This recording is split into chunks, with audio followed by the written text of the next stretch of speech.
Lors d'un déjeuner à la Maison-Blanche, le président gabonais s'est illustré par un discours courageux sur la souveraineté, la paix et la transformation locale des ressources africaines. Le président sénégalais, de son côté, a livré un message pertinent sur la stabilité, l'investissement et l'avenir numérique de son pays, avec, en prime, une invitation malicieuse à Donald Trump pour venir jouer au golf à Dakar. Je vous laisse écouter leurs interventions qui étaient à l'origine en français. La Maison-Blanche les a traduites en anglais, mais nous avons récupéré ces images et les avons traduites en français pour vous.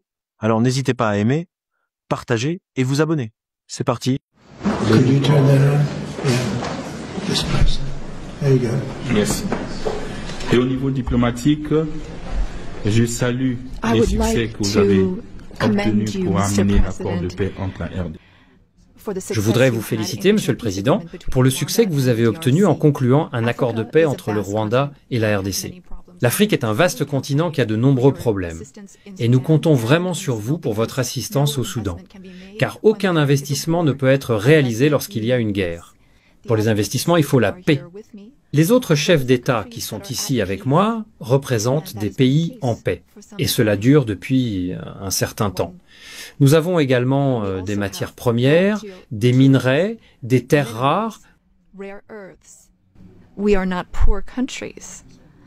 Nous ne sommes pas des pays pauvres. Nous sommes des pays riches en matières premières, mais nous avons besoin de partenaires pour nous soutenir et nous aider à développer ces ressources avec des partenariats gagnant-gagnant. C'est notre souhait. J'écoute souvent vos remarques et vos discours, Monsieur le Président.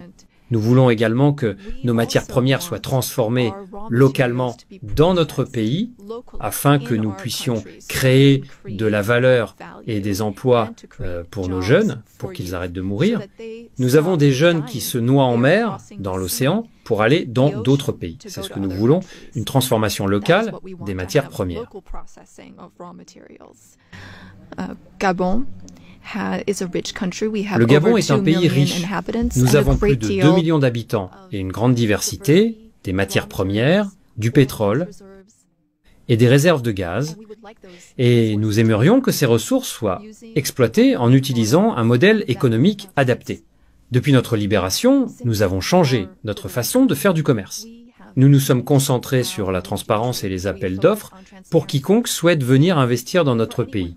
Si vous suivez l'actualité, nous avons également travaillé sur des accords avec l'Union européenne et nous voulions les réviser car nous ne pensions pas qu'ils représentaient des opportunités gagnant-gagnant. Donc, notre marché est ouvert. Nous voulons transformer le manganèse localement, que vous achetez par l'intermédiaire d'une entreprise appelée Aramet. Je suis sûr que c'est plus cher comparé à ce que vous pourriez acheter directement chez nous. Pour effectuer cette transformation locale, nous avons besoin de 8 à 10 gigawatts d'électricité. Là encore, c'est un appel d'offres ouvert. Toute entreprise américaine qui souhaite investir dans l'électricité au Gabon est la bienvenue pour saisir cette opportunité.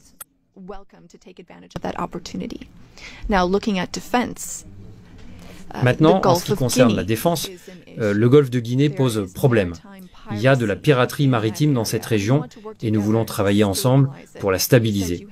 Vous avez dit que vous aviez le meilleur équipement militaire, et c'est ce que nous aimerions avoir pour arrêter la piraterie maritime dans le golfe de Guinée. Nous ne pouvons pas le faire seuls. Nous avons besoin d'un partenaire fiable et fort, qui s'engage et prend des mesures concrètes, des actions réelles. Nous devons également être pragmatiques, et c'est ce que vous êtes.